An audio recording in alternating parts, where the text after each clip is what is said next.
In this session, we'll discuss about deadlock prevention algorithms in distributed systems. Deadlock prevention consists of carefully designing the system so that the deadlocks are structurally impossible.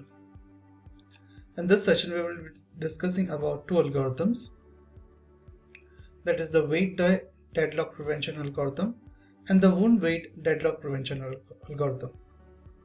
Now, the idea behind both these algorithms is that when one process is about to block waiting for a resource that another process is using, a check is made to see which one has the larger timestamp. We can then allow the wait only if the waiting process has a lower timestamp than the process waited for. So in this manner, following any chain of waiting processes, the timestamps always increase. So in this case, cycles are impossible. Alternatively, we can allow processes to wait only if the waiting process has a higher timestamp than the process that waited for, in which case the timestamp decreases along the chain.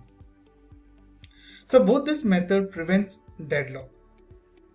It is wiser to give priority to an older process, since this particular process has executed for a longer period of time. So the system has a larger investment in such type of processes, and they are likely to hold more resources. Whereas a young process that is killed off will eventually age until it is the oldest one in the system. So basically, this choice eliminates the problem of starvation.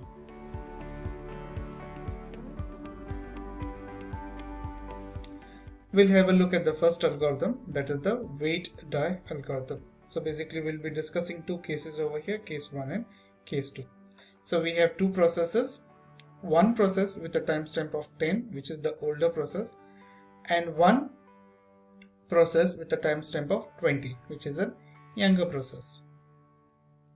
So an older process in this case requires the resources which are held by the younger process. So in this case, since this particular process has executed for a longer period of time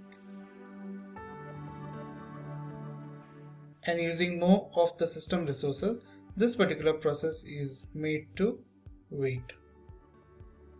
Whereas if it was the reverse case, that is the case 2, in case 2, if a younger process is requesting for resources which are held by the older process, we can make out based upon the timestamp which is a younger process and which is the older process.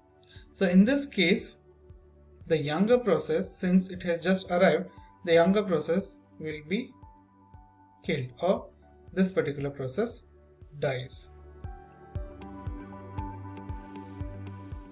We move to our next algorithm, that is wound weight deadlock prevention algorithm.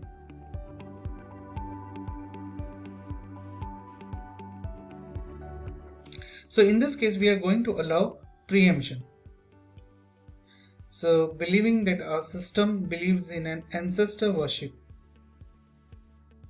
So basically we do not want a young process preempting an old process, which can be seen here.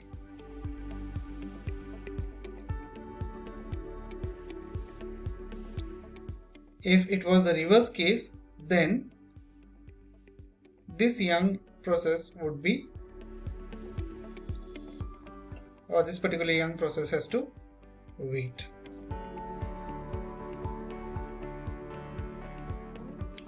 So if an old process wants a resource held by a young one, the old process preempts the young one, whose transaction is then killed, as we have seen in case 1 of the second algorithm.